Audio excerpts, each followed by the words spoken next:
I want to just start out with a prayer.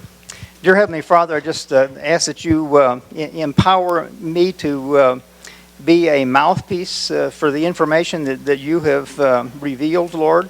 Just help me to present this information to my brothers and sisters, your children, so that it's understandable, it's applicable, it's heart penetrating and mind penetrating, and it's able to enter into their spiritual hearts, to literally transform their lives, to eradicate any obstructions to the flow of your perfect faith of Jesus that we carry with us, and to activate the mind of Christ so that we can live to the fullness of your will and your provision for each one of us in our lives. So I just submit this time to you, Lord, and surrender myself to you, and just be with me and give me that capability. I ask all these things in Jesus' name. Amen. Okay. I wanted to pick up, before we get started on anything new here, I wanted to pick up from where I left off last time. And last time I was, my intent was to emphasize the importance of human interpersonal relationships, and the importance of emotion, the importance of these factors in the creation, the activation, and the maintenance of our lives. And I'm totally convinced, as I mentioned last time, that the single most important factor in any one of our lives has to do with the interpersonal relationships that we have in our lives. Relationship is a universal principle, and I'm going to be talking about that from a universal perspective. But before that, I want to give you some idea of how I came to this. And when I was working as a college student, even before I got into medical school, I used to work for the city of Madison, Wisconsin Parks Department. And I was out on the sidewalks on my hands and knees weeding the baseball field that I was working around. And there was a sidewalk that came right by my baseball diamond that I was working on and helping maintain that summer. And the people that got out of jail on the Huber Law, and the homeless, and the so-called bums of the city of Madison would walk by on this sidewalk going down to a little cafe to get a cup of coffee and a donut for a quarter. And they found out real quickly that if they stopped and started talking to me, that I was more than happy to talk to them. And I thought to myself, well, I'm wasting city time here talking to these guys. I better ask for some compensation for it. So they'd stop and they'd ask me for a quarter so they could get a donut and a cup of coffee. And I said, yeah, I'll give you a quarter, but I want you to tell me your life story. And so that whole summer, I every morning would hear 4 or 5 different life stories as to how this individual became what he became. And it was intriguing to me at that time because I would see these individuals as downcast and, the cast-offs of society. And, I grew up in a small town. I wasn't exposed to that kind of stuff. And I just wondered, what is it that happens to people? Why is this an eventuality in some people's lives? What is it that creates this? I don't think anybody gets born wanting to be a bum. I never met anybody in my life, at least, that said that their life's aspiration was to become a bum. So what was it that really caused this malady in my fellow man? So that's why I was asking them to tell me their life story. And every single one of these guys, and I say guys because they were guys. There wasn't any women involved in this bunch. They were all men. And they were all men that were drug addicted or alcoholics or in some way, shape, or form entrapped by the legal system, and were homeless and were down and out and outcast. And society throws people like that away. And I wondered what is it that was going on in their lives. So I started having them recount their life story for a quarter. And I should have paid them $250,000 apiece for the amount of information that I got from them. Because every single one of them to the letter of the law, related to me a sequence of tragedies in one's life, a lot of which they had no initial control over, but set them on a cascade and a spiral of life's events that led from one failure to another, one mishap to another, one bad decision, one bad judgment to another. But as I began to simplify this whole complex situation that sociologists have spent centuries studying and psychologists have spent centuries studying, when it all boiled down to it, what happened was that they felt unneeded, unloved, and they felt rejected. And little did I realize, but a few years down the road is when I made the discovery, when I was continuing to ask people the exact same thing as a physician, that what was missing was love, forgiveness, and meaning and purpose in life. And these guys on the streets of Madison, Wisconsin, had the exact same story as everybody in the small town that I was practicing in and had watched grow up and knew all of their families. So I had this thing of relationship really impacted my life greatly. But when I was in medical school, here I find myself as a third-year medical student, and I'm wanting to understand life. And I thought, what a paradox! Here I go to medical school because I want to understand life. In the first semester of medical school, I spent 8 hours a day humped over a cadaver, studying anatomy. And I thought, I came here to study life, and here I am spending 8 hours a day with a dead person. This didn't seem to make much sense. But as time went on, I got into my third year of medical school, and I was out on the wards. And I realized when I got out on the wards that I made friends, and I like to hear these stories. So I would get to the VA hospital, which is where I did most of my surgery and internal medicine training in medical school. And I would get there about a half an hour or 45 minutes before anybody else did, and I would go on what I call my social rounds. I was always the first one there, and I'd go from room to room talking to these guys that were basically away from home and were lonely and needing somebody to talk to. And I didn't know anything about medicine, so I thought, well, at least I can begin to tell some jokes and some pat them on the back and make them feel good about themselves. So I started doing that. Well, one summer, I was on the general surgery, as a matter of fact, and the state fair, the gimmick at the state fair that year was this little contraption here. Same one, 40 years old, and here was this fictitious dog.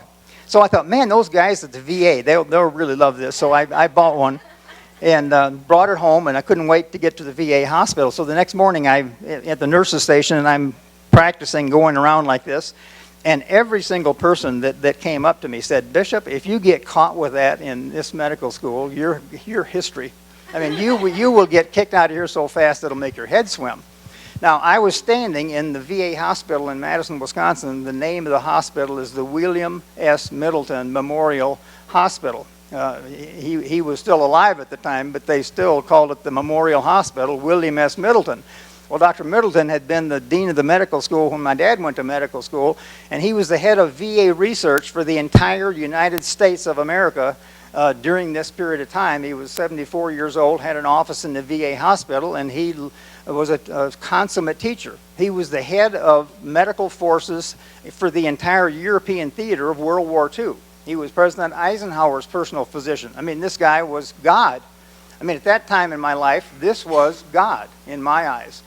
Because I'd heard about him all my life, and I was scared stiff of him, as every medical student was, because he would chew you up and spit you out so fast it'd make your head swim.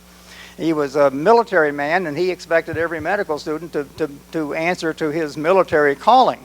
So everybody was telling me, Bishop, if Middleton catches you with this, your history. And I thought, God, I can't believe that this Dr. Middleton would be so narrow-minded that he wouldn't appreciate having a little fun with his patients. I mean, he was the head doctor at the VA hospital. So I didn't follow any of the admonitions that I got, and I just started walking down the hallway. And I came to my first room, and I just started to go in the first room. And from the other end of the hall, now I'm in about a 700-bed hospital, and there's probably 50 rooms between me and the end of the hall. Well, at the other end of the hallway, I hear this voice holler out, Bishop, halt, front and center. And I look down the hallway, and here's Dr. Middleton.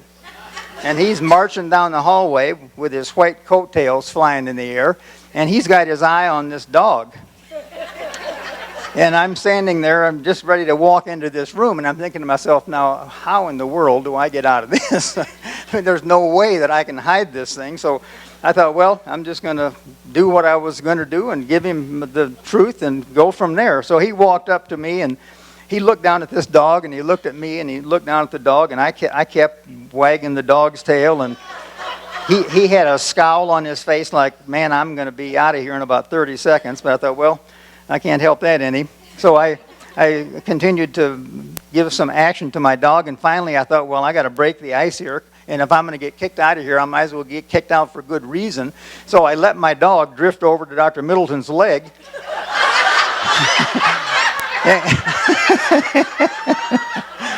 And I tilted the dog to the side as though the dog was going on Dr. Middleton. And he reached down and grabbed this out of my hand. And I thought, oh my goodness, I ducked. I thought he was going to hit me with it. Well, he grabs the thing and he starts going like this. He starts going up and down. I said, Dr. Middleton, I said, you don't operate that thing like that. I said, have you ever seen a dog wag his tail up and down? I said, you got to go back and forth. This is what gives the dog action. And he said, well, show me how to do it. So I put my arms around him. I've got my arms around Dr. Middleton, and I'm going like this. And he's walking around like this. I said, oh, okay. He said, I got it. And he turned around and he starts walking away down the hallway with my dog. And I said, Dr. Middleton, I said, where are you going with my dog? And he said, I'm going to take it to the rest of the VA hospital. And about 6 o'clock that night, I got paged to the Dr. Middleton's office, which no medical student ever got paged to see Dr. Middleton. Well, I got paged to Dr. Middleton's office, and I didn't know what happened. I hadn't seen him all day long. Like I said, it's about a 700-bed hospital, so I got lost. Well, anyway, I walked into his office, and he was standing there, and he went over to his desk, and this was laying on his desk, and he picked it up, and he brought it over to me, and he said, Bishop, he said, I'm returning to you your instrument of healing. And I was endeared to Dr. Middleton for the rest of my medical school career. I mean, there wasn't a conference, there wasn't a dignitary, there wasn't anybody of anybody or any note that ever came to the VA hospital while I was there that he didn't introduce me to and tell this story about this dog. Well, it showed me the tremendous importance of relationship. I was building relationships.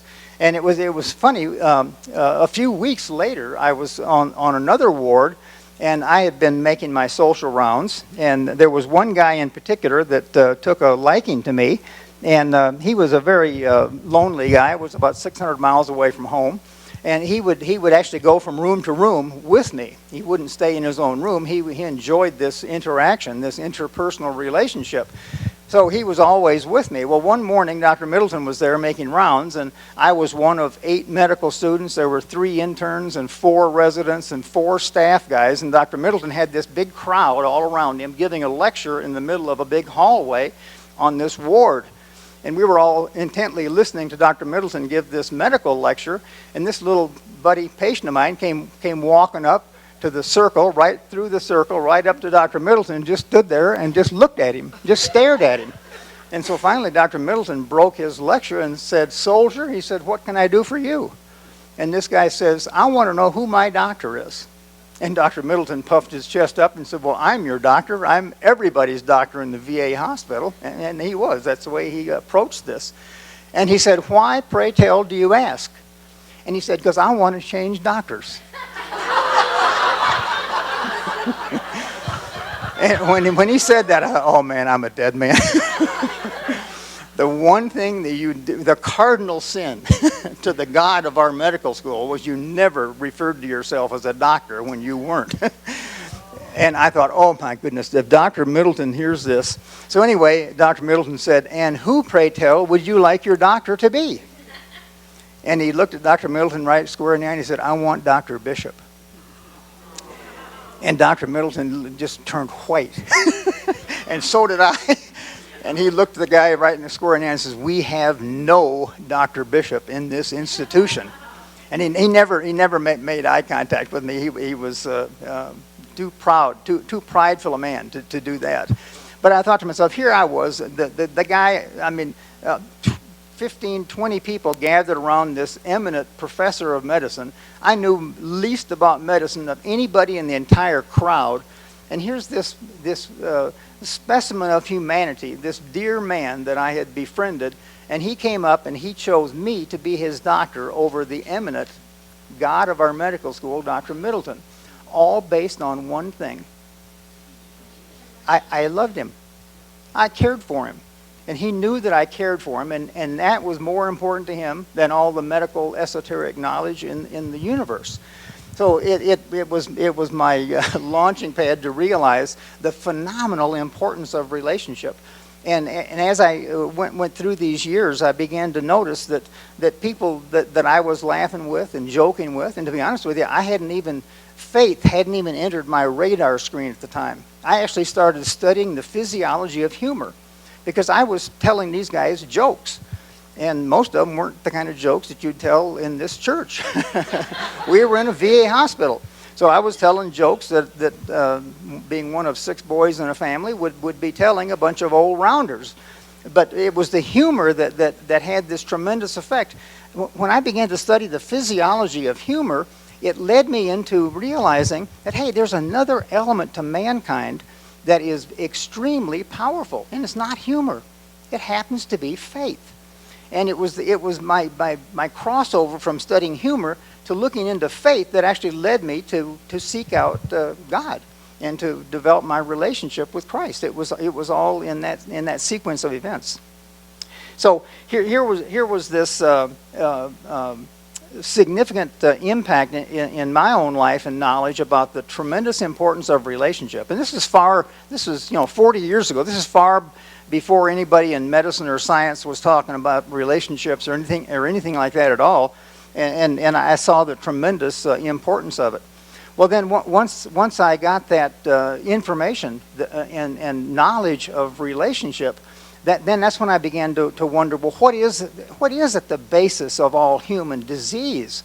Because I had already proved to myself on the streets when I was weeding the byways along the park that I worked at, that all of the social ills of society, I knew what they were derived from, and it was the absence of love, meaning, and purpose, and forgiveness.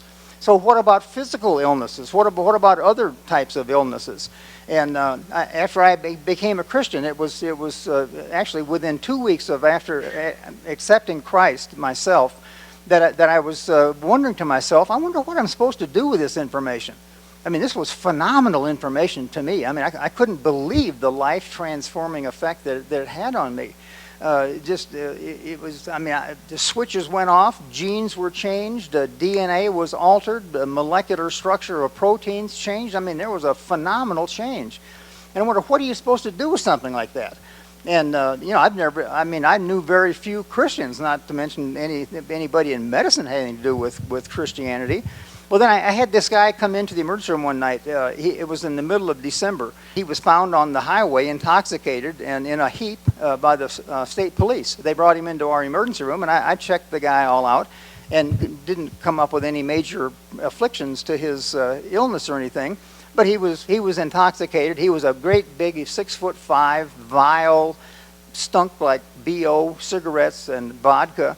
I mean, he was tattered and torn. I mean, I called him Tomcat. He looked like an old Tomcat that would go out and come back the next morning. He looked like somebody beat him half to death. That's the way this guy looked. And at the time, I was asking God, show me what you want me to do with this information. Is this the kind of information that a doctor is supposed to actually share in a hospital or share at a bedside with somebody, or is this just totally taboo information? And he presented me Tomcat.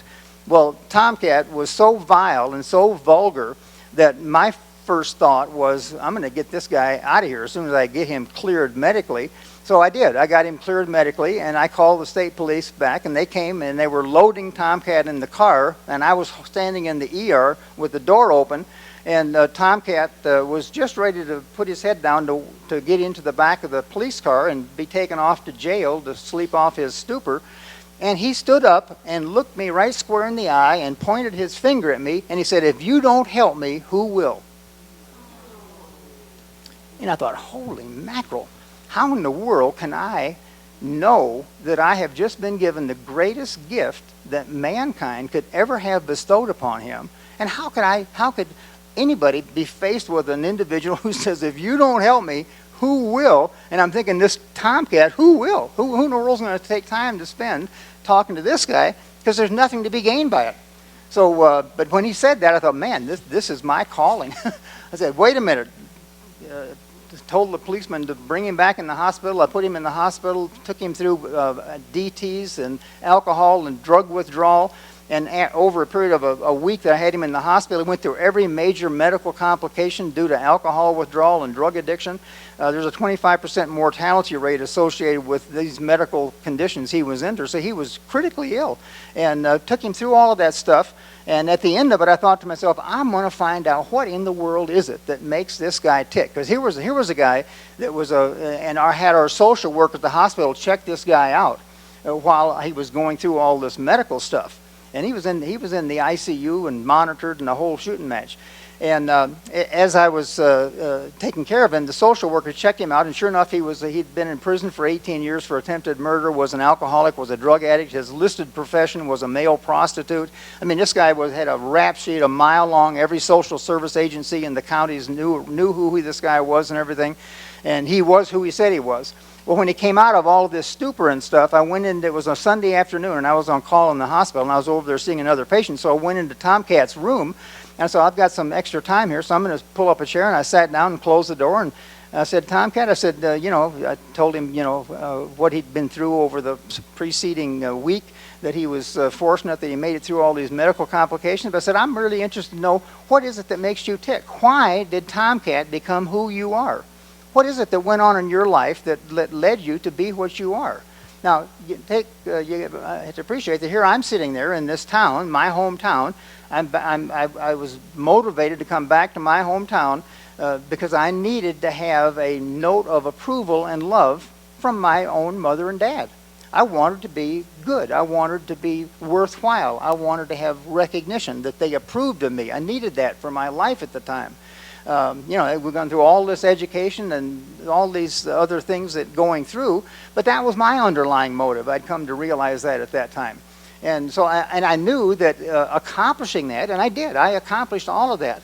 But I knew that that wasn't enough, because I still didn't have the sense of total completeness even after I got reassured of every single one of those things.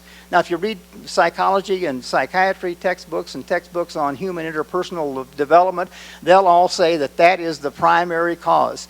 The poor old family, the poor old moms and dads in this world take a big rap on the nose and a slug in their chin when their kids don't get happy in life, because it's their fault. And parents assume that it's their fault, and they feel guilty over it. And that guilt is what grinds away at molecules and DNA and cells in the liver and pancreas and lungs and cause disease.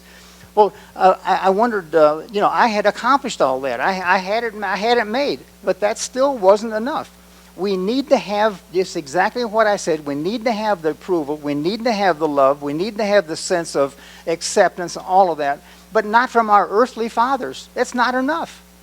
Because believe me, I had it. I mean, it was eyeball to eyeball. I knew 1,000% certainty I had accomplished all that. But that still wasn't enough. So what I found that was not enough was that we are meant to have that relationship with our Heavenly Father. And there is no substitute for it. There's no second best. You've got that. That is a necessity for human life.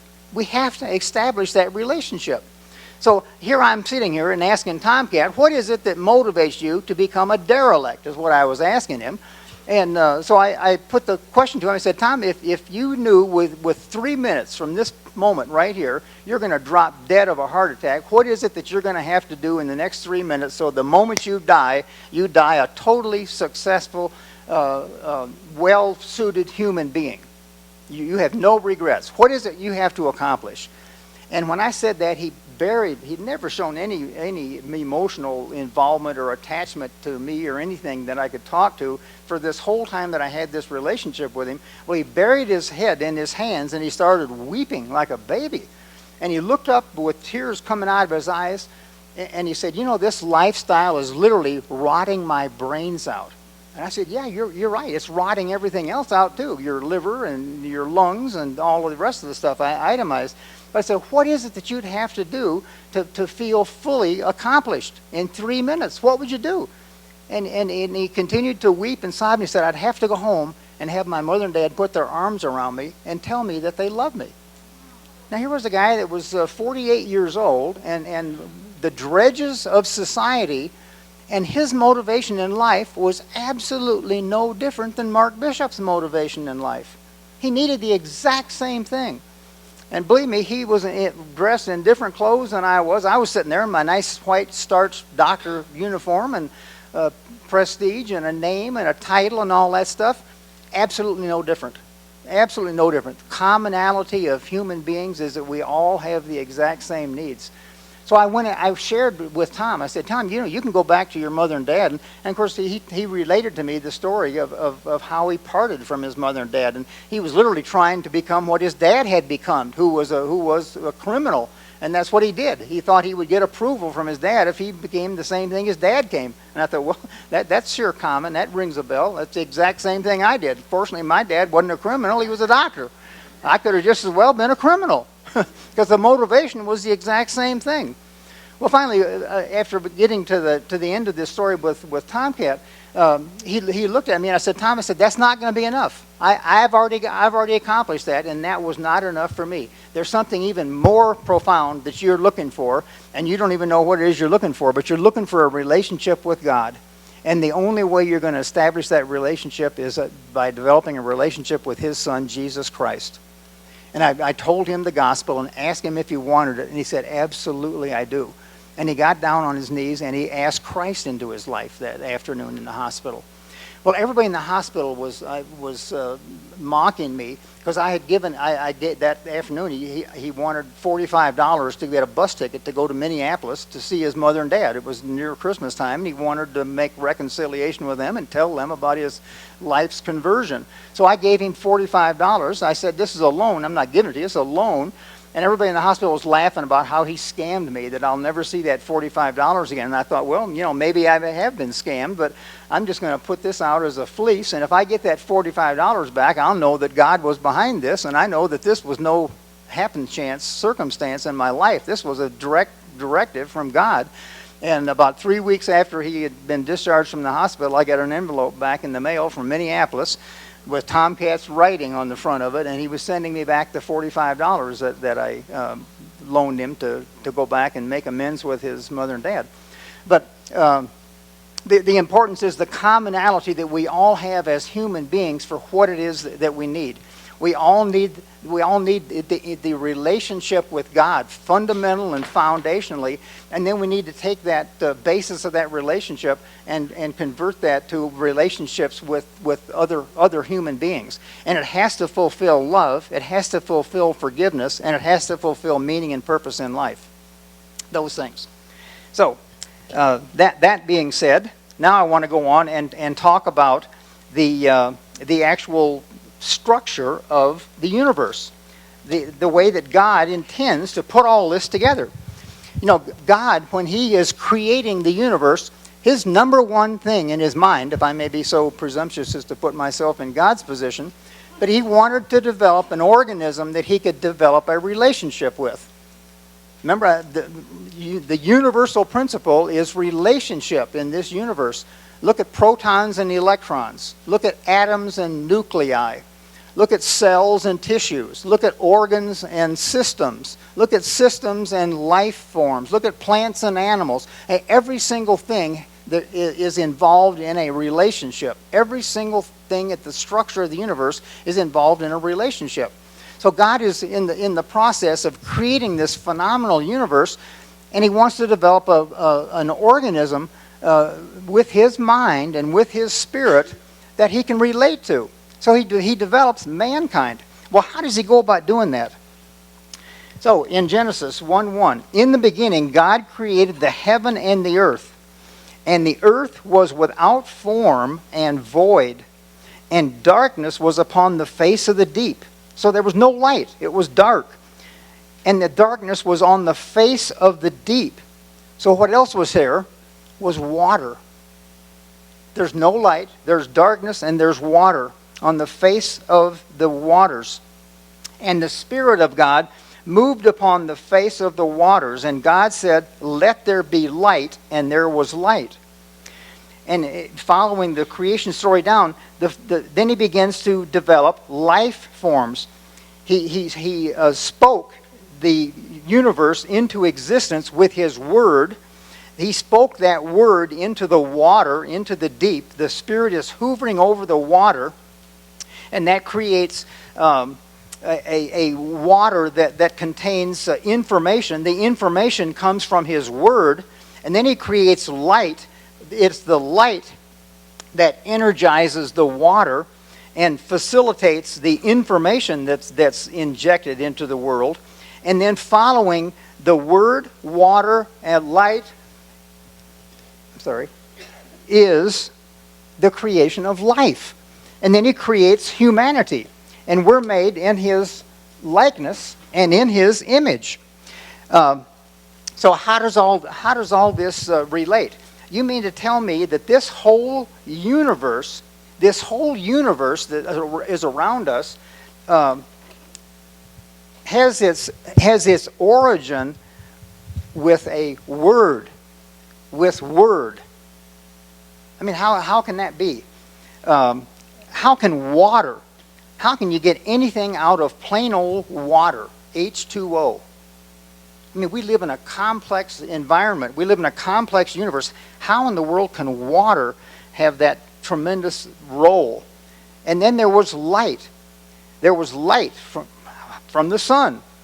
And the light energized the water. And when there's word, when there's water to contain the information, and when there's light to energize the information, you get motion, and motion is life. That's the creation of life. So it's this sequence of events that occurs just exactly as it says in Scripture that leads to the formation of what I call the Bible in the body and the battery in the body. If there are two of us standing up here, here's two of us right here, and we are human beings, and we are in the same planet. We're in the same universe, and you've got your assets. I've got my assets.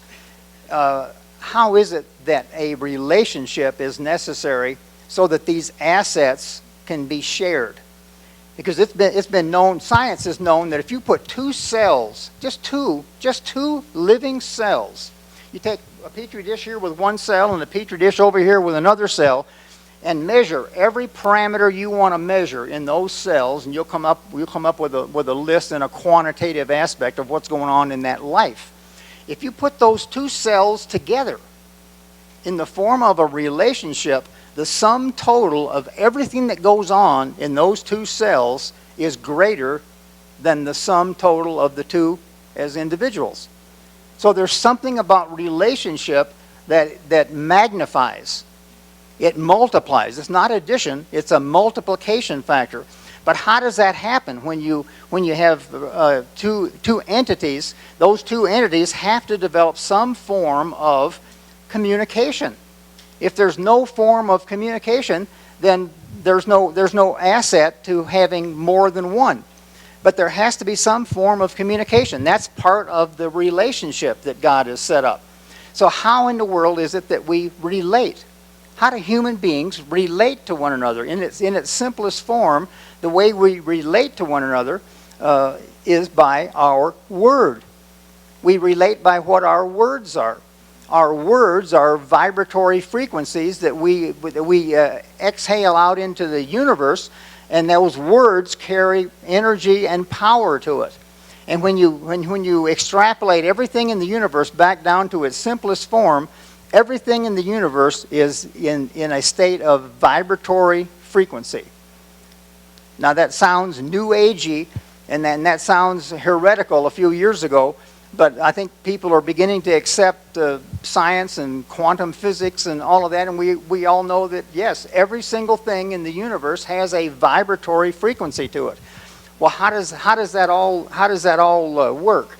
And the way that works is, let me just draw a diagram here. We have a hydrogen, oxygen is water.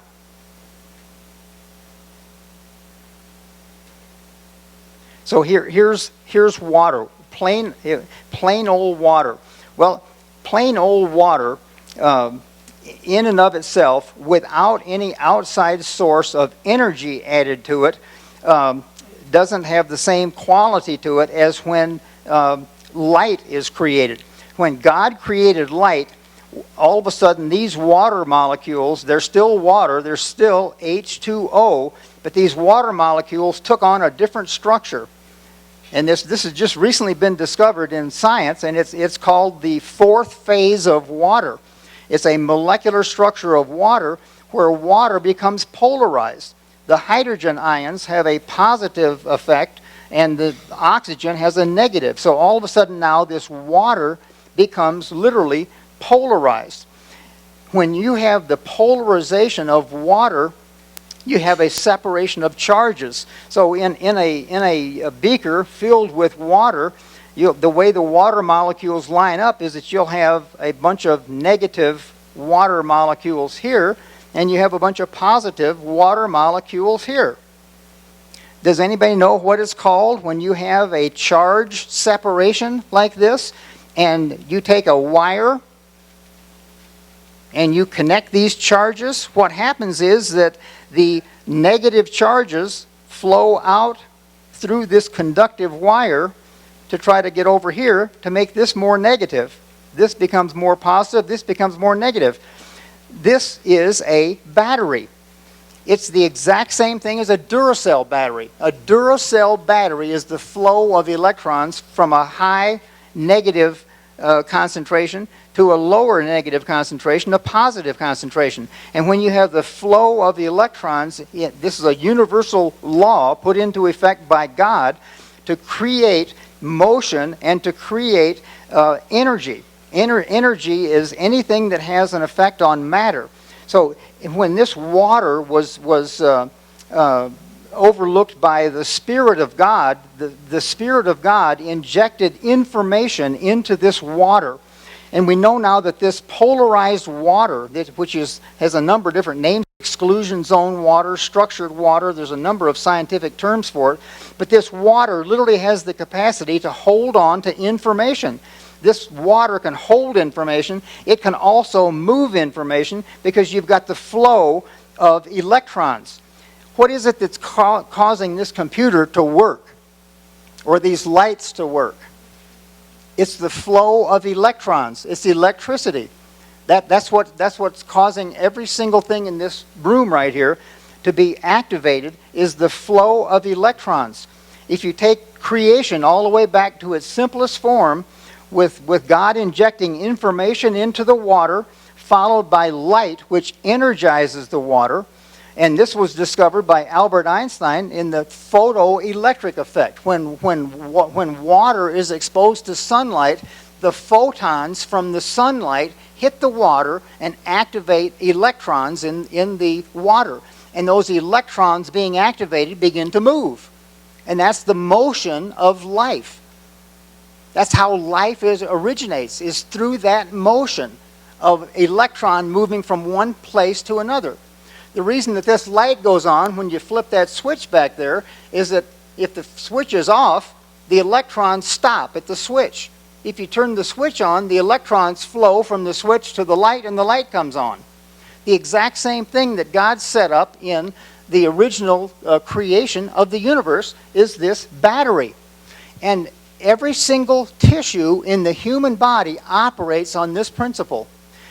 The way a nerve conducts, here's a nerve, and here's a nerve impulse going down this nerve. It's coming in here, and it's in here, and it's out here. Do you know what causes the transmission of information down this nerve is a change in the electrical distribution of electrons. Every single living tissue has a negative internal structure to it called this water. And when this negative charge flows to the outside and the positive flows to the inside, that motion of the electrons causes the transmission of electricity down the nerve, and that's how every single aspect of our nervous system operates, is the flow of this electrical current. When this electrical current gets down here to a muscle, here's a muscle.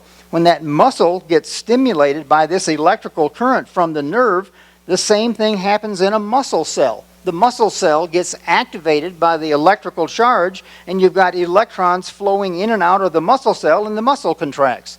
So every single thing in the human body operates with this principle.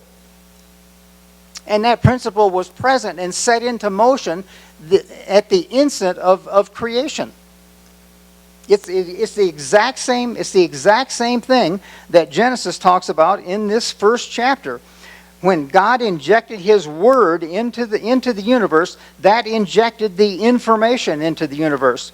And that information was picked up by the water.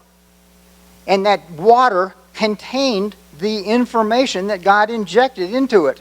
And that information that He injected into the universe was the information for how the whole universe got set up. And it's also how you and I got set up. You know, everybody talks today about life beginning at conception. Life doesn't begin at conception. Life began in the mind of God long before you were ever conceived or I was conceived. Life began when God created the universe. Every single one of us was created before we were ever conceived by the mind of God. And it just took time for our mother and dads to get together to put this information together. But where was that information stored? That information is injected out into the universe, and it's stored in water. Well, how in the world can water contain information? Here's what water looks like. It's called bulk water. If you turn on the faucet and you run water out into a bowl and look at the molecular structure of water, this is what it looks like. Now you can see there's no real specific structure to this. It's pretty random. You can see that the red molecules are oxygen and the white are hydrogen. So there's 2 hydrogens and 1 oxygen. It's just plain old water. But do you see how random everything is put together there with this water? Okay, this is just plain old bulk water. Now, when you energize the water, with information, here is the structure that water takes on. Do you see how orderly that is? I mean, you can see these channels that go right down the mass of molecules of hydrogen and oxygen. I want you to realize that when I put these together, this right here has the same structure as this. There's just as many oxygen and hydrogen atoms in this as there is in this. They're just arranged differently. And that's the significant factor of information carrying. Do you know that information can be held in a crystalline form? The best example of this is the molecule called DNA. DNA is literally a crystal.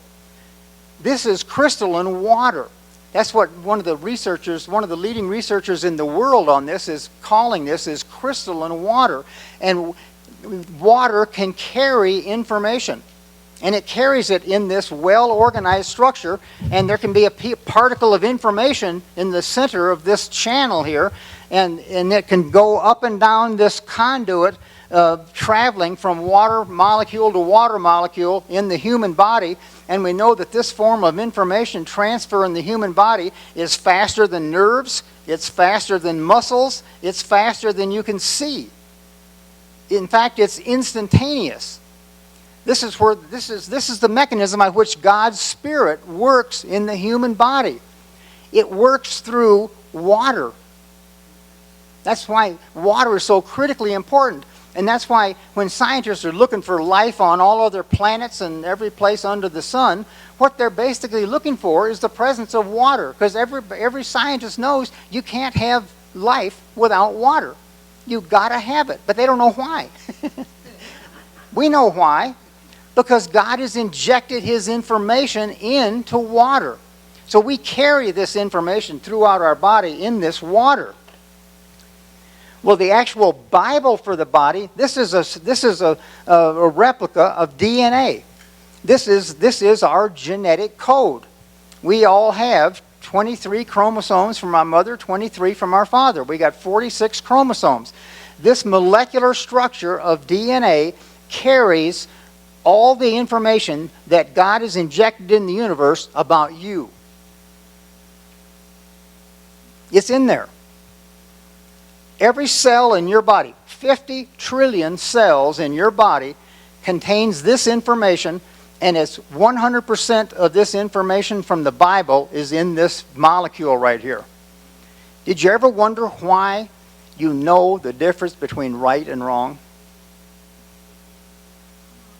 You know, that was one of the things, again, that led me to become a Christian. I thought, what a paradox for humanity. I mean, I used to think, poor old mankind. Here is this living organism, and I was looking at this abstractly. I wasn't including myself in it because I was a doctor. I was looking at everybody else. But I was thinking to myself, look at poor old mankind. I'm trying to help poor old mankind through all of these difficulties and through all of these bad decisions and all of these bad things happening in life. But you know, this organism is endowed with the knowledge of right and wrong.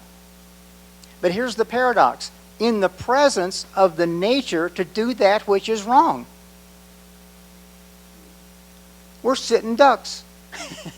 We're set up to accept the gospel of Jesus Christ. Because we are created with this information source in every single cell in our body that tells us what God's ideal is for us. Now, there's going to be a lot. I'm going to be talking about this for the next 12 weeks. There's a way to establish the knowledge of this relationship. This information speaks to us. Unfortunately, we as humanity have gotten so far away from biblical principles and the provisions that God has injected into His Word that we have lost recognition of how to use this information. We don't even listen to it anymore. In medicine, I spent most of my time, and as a patient, I spent most of my time taking molecules that shut this information off. And it's the very information that is the substance of our life. But all the molecules that we take, that medicine and the pharmaceutical companies come up with, all of those molecules are there to silence this information that we have on the inside that's telling us that I'm giving you pain so that your body says, hey, something's wrong here. Something isn't right here. Well, what do you do when you feel pain? You take a pain pill. What do you do when you feel depressed? Why do you think people feel depressed? They feel depressed because there's something going on in their life, and that whatever's going on in their life that causes them to be depressed is affecting their soul and their physical body. And their soul and their physical body is saying to the spirit, hey, I'm hurting down here. Send me some help. So what we do is we send a pill of Prozac. And that shuts it off. But it doesn't solve the problem. But see, what we do as humans is that we turn this switch off. We turn this DNA information off. Do you realize that just now, I was a big follower of the Human Genome Project because my major in college was molecular biology. I studied genetics and molecular biology. And I love that stuff. And God has used that stuff in my life. But do you know when the Human Genome Project got over with, it showed that the DNA in our chromosomes, only 1.5% of our DNA was actually being utilized. Only 1.5%. That means that 98.5% of the DNA in the human body was labeled by geneticists and molecular biologists and me as junk DNA. They said it was remnants of evolution. It was DNA that we used centuries ago. We no longer use it, so it's just junk. The human body carries it along just as a baggage. But there's nothing to be gained by it. So that 1.5% of the DNA that they looked at when they did the Human Genome Project, that's the section of the DNA, that produces proteins for the human body. Our body is made up of molecular machines made out of proteins. And when you have a protein that breaks, the way the body repairs it is by going to DNA, and the instructions on how to make that protein are right here. But it's only occupying 1.5% of the information in this molecule. Well, what is the other 98.5% of this information? I will submit to you that it's the information that God put in humanity from the very get-go, when He spoke into the water. What do you think is necessary to activate DNA? Water. You can't activate DNA without water. I was contemplating this, sitting at my desk studying my lessons a year or so ago, and it dawned on me that I'm sure you probably all heard of the rice or the wheat seeds from Egypt that they found that are 7,000 years old. 7,000 years old, these seeds they found. And those seeds have been sitting there dormant for 7,000 years. How many things do you know of that are 7,000 years old? Not many. But do you know that when they planted that seed, when they planted those seeds, they became activated and they grew wheat. So that information was held in that DNA molecule for 7,000 years, and there was only one thing that needed to be added to that seed in order to activate the DNA which caused the seed to grow. And that was water. DNA doesn't work without water. So that impressed upon me that when each one of us were made in the mind of God, when that information was injected into the universe, that information you're carrying in every single cell in your human body. You're carrying that information. And I can tell you with 1,000% certainty that unless you're over 7,000 years old, that information is still there. I don't care what you've been through as a human being. I don't care what you've done to your body intentionally or purposely or what has happened by accident and circumstance. I can tell you that the DNA in your human body has the exact same blessing, the exact same purpose, the exact same provisions, the exact same redemption, sanctification, justification, wisdom. Every single thing that God injected into the universe at creation is still there. You can't destroy it. It is the most stable thing in the universe. The information we as human beings carry from God is the most stable thing in the universe. That's a tremendous reality when you think about that. And it doesn't make any difference what you've been through. Tomcat and me had the exact same information in our DNA when we sat and talked in that hospital room as we had the moment God created the universe and injected information into the universe. And as much as old Tomcat did to destroy his life, and at least at that point in time, I had never met anybody who was destroying their life in more ways than this Tomcat was. I mean, he was destroying himself in every single way. I mean, attempted murder, drug addiction, alcoholism. I mean, the guy was destroying himself in every single way, but he didn't destroy the information that was in his cellular DNA. That information was crying out with the absolute truth, and when he was presented with the option to accept Christ, he listened to what the DNA was trying to tell him, and he accepted it. And we have that same faculty, that same mechanism going on. And the way this information gets out of our DNA out into the cellular structures and the different systems in our body is that information gets carried through the water in our body. You know that 99% of the molecules, 99% of the molecules in the human body are water molecules. About 75% of our total body weight is water. So, I mean, God puts a high premium on water. Now, I'm not talking about the kind of water that you buy from some machine or something that you add to your water or anything like that. So you see, you don't need anything like that because God has already put this water in you, and there's nothing that makes this water like this other than the human body. You are your own manufacturing plant. You've got an internal technology that you're just beginning to learn about, because we're going to be talking a lot about it. But the water molecule is paramount in carrying this information throughout your body. So the two things that are important to keep in mind in terms of being able to make some kind of sense out of what we're talking about here. Number one is that the universe is made up of information and energy. Information in the fact that God has injected the Bible into the universe, and there's two ways that you and I can glean that information for our lives today.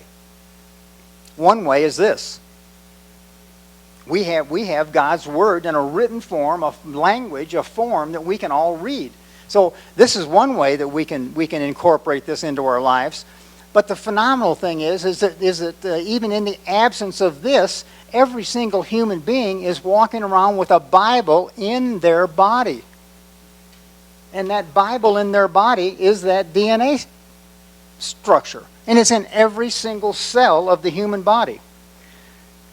So this is the information and energy is what the universe is made of. It's that injection of information and energy into the depths, into the water. The water contained the information. Then the water became energized with light. And as soon as there was energy injected in the form of light, then you had the flow of electrons from one spot to another, and that's motion. If you don't have motion, you don't have life. The life is predicated and dependent on motion. And in fact, it's emotion that is the substance of life. Energy in motion. That's where the word emotion comes from. That's why emotions are so important. They're the foundation of life.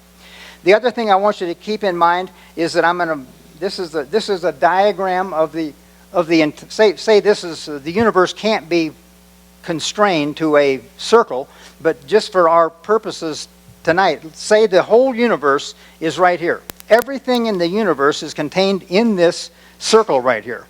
What I want you to get an appreciation for, and we will continue to go over this and come back to this, but you've got to get this in your mind, is that what we think is the universe is not what it is. You and I think the universe is made up of everything we can see in here. I'll show you how much of the universe is made up of everything you can see. Now this is a pie chart. Okay? Everybody knows what a pie chart, a pie graph is? Okay.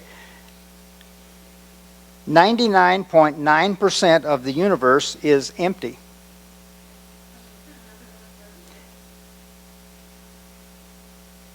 .0001% of the universe is physical. It's the same for the human body. If you take a picture, this is one way I've heard described to get this across. If you take a camera and start taking pictures as you approach an atom, you're taking pictures. You know, you'll get a picture when you're far away from the atom. You'll see that there's a nucleus, and the nucleus has protons and neutrons in it, and then you'll see electrons floating around the outside of it. The closer and closer you get to the atom, you take a picture, and guess what's in the picture? Nothing. It's empty space. because 99.9% of the known universe is non-physical. It's non-material. That's the spiritual kingdom. That's where the spirit is. And I only know of two main spirits. There's God out there, and there's the devil out there. And there are a lot of people today that are socially accepting of this reality right here, but they think that the universe is made up of all a big, grand, nice spirit. And that would be great, except that you and I as human beings have a force out there that's trying to steal, kill, and destroy us. And that's the adversary, and that's Satan. There are only two different spirits out here, just like there are only two charges in an atom. If you look at the molecular structure of an atom, you have protons and you have electrons. Neutrons are neutral. They don't count. So it's a positive and it's a negative. What is it that causes a nerve to conduct information from your arm to your brain and from your brain back to your finger, so you move your finger? What is it that causes that transfer of information? Is the flow of charges, positive to negative, negative to positive. That's what runs the structure of the universe. That's what runs the structure of our physical body. Now I stress that's our physical body. There's a whole other thing that runs our spirit. And we're going to get to that in a few seconds. But we're just talking about our body and our soul now. Okay? So what we're constraining ourselves to is here's humanity. You and I are my bare hand. This is our spirit. Okay, this is the spirit. Now the spirit is contained within our soul, which is made up of our reasoning, our logic, our will, and our emotions. That's the red glove. Our soul is covered up and contained within our body. So when I look at anybody in this room, do I see their soul? No, all I can see is your physical body. I don't know what you're thinking. I don't know what you're feeling. I don't know what your logic or what your reasoning is. I can't tell that by looking from the outside. All I can see is this.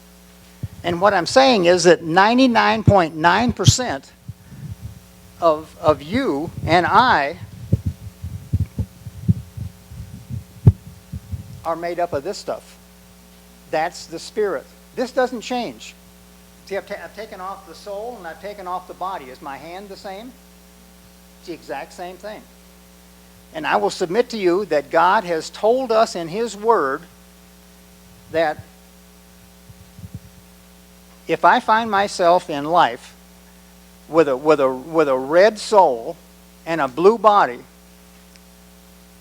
and that's causing me distress, and I know from the Bible and my body that that is not living the way God wants me to live, that He has given me the full capability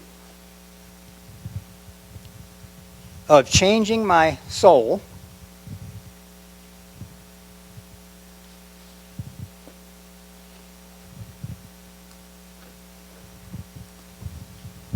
and changing my body. We can change our body and we can change our soul under the direction,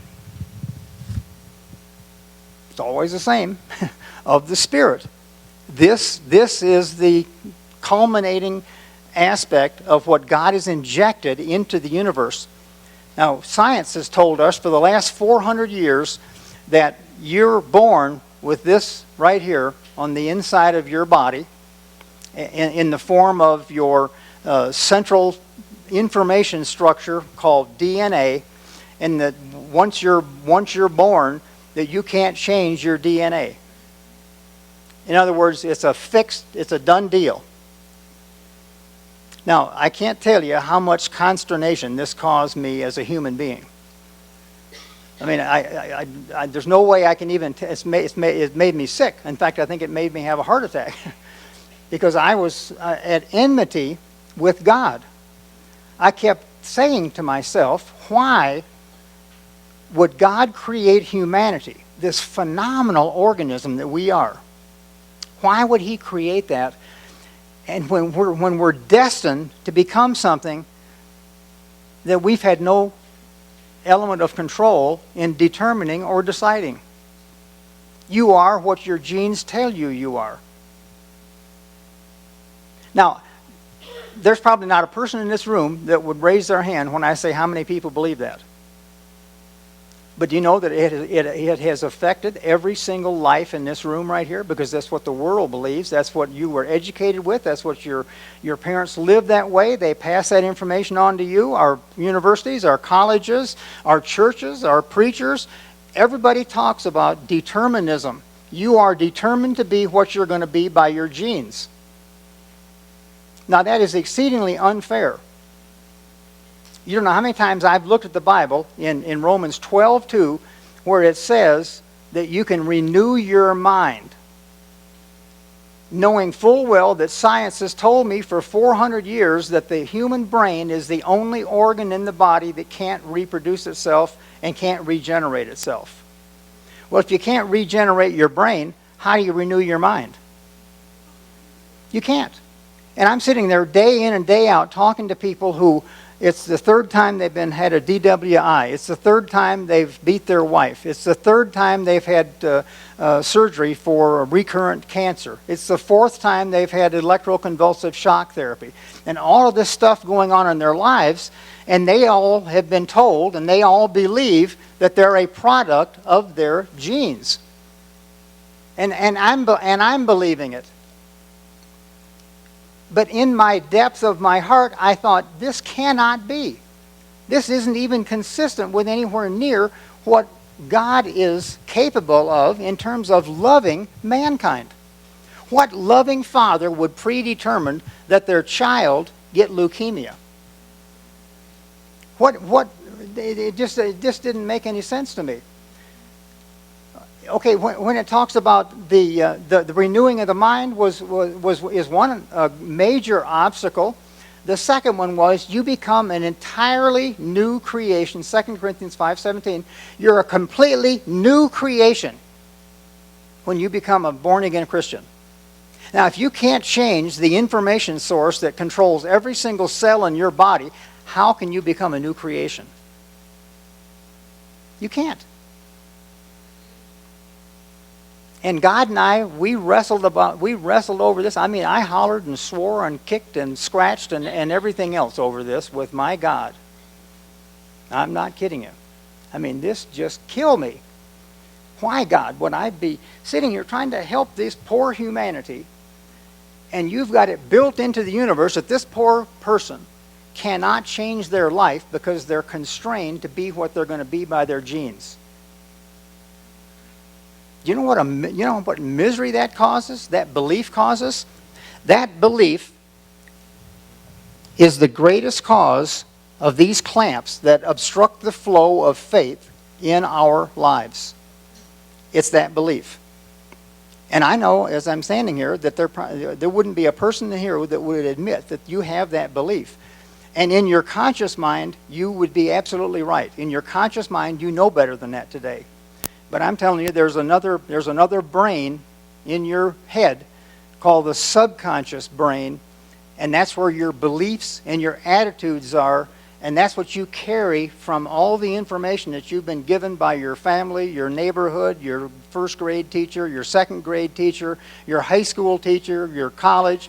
All of those other elements of information that come from those institutions in our society, and they all abide by that principle. That you are what you are and you can't change it. Now, the reason I'm going into this in infinitesimal detail is that in order to change a belief, it's not only, I know you're hearing this consciously, but see, if you walk out of here with this conscious knowledge, and that's as far as it goes, you're walking out of here just exactly the same way you came in here. You have a 20-minute change. I'm serious. Your memory in your conscious brain lasts about 20 minutes. It's the long-term memory in your subconscious brain that holds these beliefs. And unless you believe, proof positive, 100% certain, you believe it, and you're saying what you believe, and you're seeing what you believe it beyond the shadow of a doubt. No ifs, ands, or buts. When you believe that way, then your ability to heal yourself and others is like opening up a floodgate. But that potential stays constrained by these elements of unbelief. And I want you to eradicate those things. It's just recently been discovered, this whole thing about junk DNA.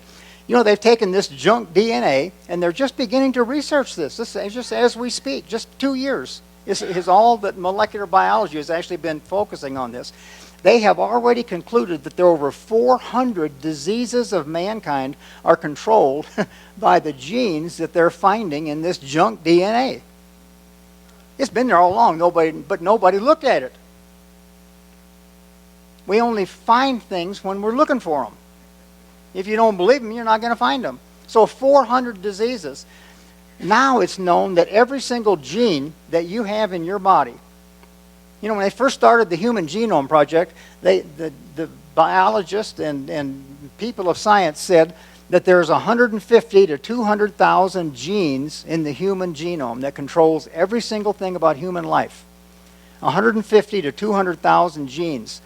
Well, right up within 24 hours of the Human Genome Project coming to a conclusion, I've seen phone calls between President Clinton, who was the president at the time, to world-renowned scientists saying, you better get your act together. I'm making this announcement tomorrow morning that the Human Genome Project is over, and you mean to tell me you've only found 23,000 genes? You told me $50 billion ago that we'd have 250,000 genes. They didn't find 250,000 genes. They found 23,000 genes. It blew everybody's mind. Now, nobody ever talks about this because it made scientists look like idiots. I mean, they had egg all over their face. I mean, every drug company in the world was lined up to patent that to one of those 250,000 genes so they could make a molecule to replace that gene when it went defective. And they made billions upon billions of dollars. Well, now there's only 23,000 genes. What happened to all the rest of them? They were never there. And what causes the massive diversity in humanity then? If we are the most highly sophisticated living organisms on planet Earth, why are there literally worms that crawl around in the ground that have more genes than you and I do? There aren't. There are lower organisms that have twice as many genes as humanity does. The reason for that, this is how wonderful our God is. God has given us 23,000 genes. But here's the good news. He has given us 30,000 different ways that we can manipulate every single one of those genes based on what we, not our parents, not the world, not school systems, not the government, what you and I believe. It's our choice. It's literally our choice. I mean, we can have a soul that is like that, or we can have a soul that's like that. 30,000 different ways that we can change our genes. Just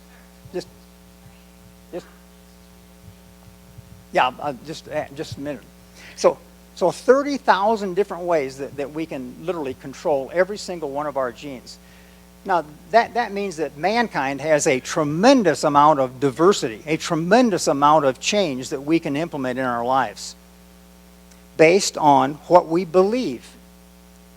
So what is it that constitutes a belief? It's what we think, what we emote. It's our emotions. It's our feelings. It's our ability to imagine It's our ability to form an image in our brain, our ability to imagine, and the last one is it's what we say. Yes. I mean, this is critically important. You know, if you'd asked me 10 years ago, what is it that turns a gene off and on? I would have started saying, well, it's histones, which are proteins, it's methylation, it's changing of carbon atoms. What regulates the human genome, are the byproducts of what we think, what our emotions are, what our feelings are, what our imagination is, when we meditate, can we form an image in our mind, and what we say. Those are the things that change the human genome. And that's why it's so critically important that you have to be cognizant of what it is that you're thinking, what it is that you're emoting. Only two emotions in humanity, love and fear. You're either in a state of faith or you're in a state of fear. Love and faith together, fear and anger, resentment, all of those things are on the emotional basis of fear. But what it is that we feel, those are the physical sensations produced by the emotions in our body, or what feelings are. And what we say. For it's from the mouth that emanates everything in life. It's just like God when He created the universe. How did He create it? He didn't take a handful of sodium and a handful of potassium and a handful of sulfur and a handful of nitrogen and throw it out into the water. He spoke it into existence.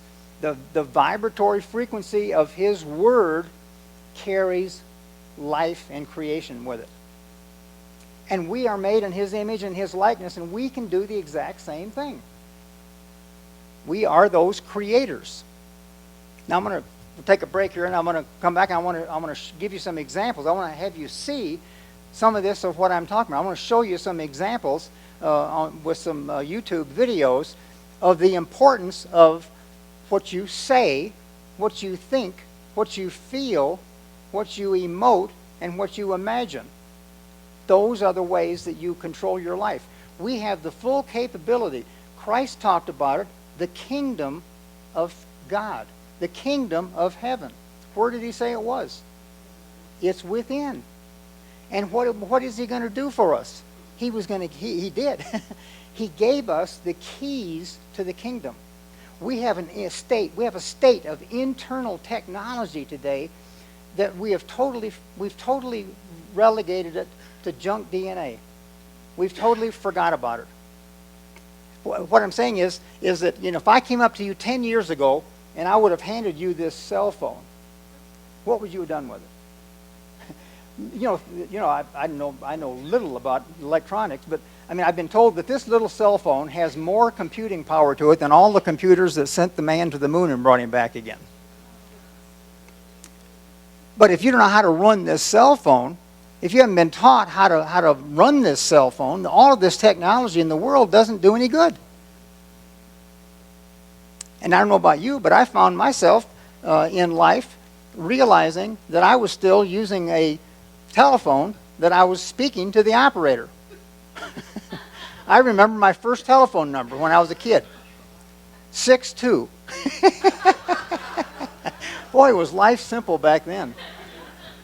We had the internal technology of a cell phone in our body then. We just didn't know it.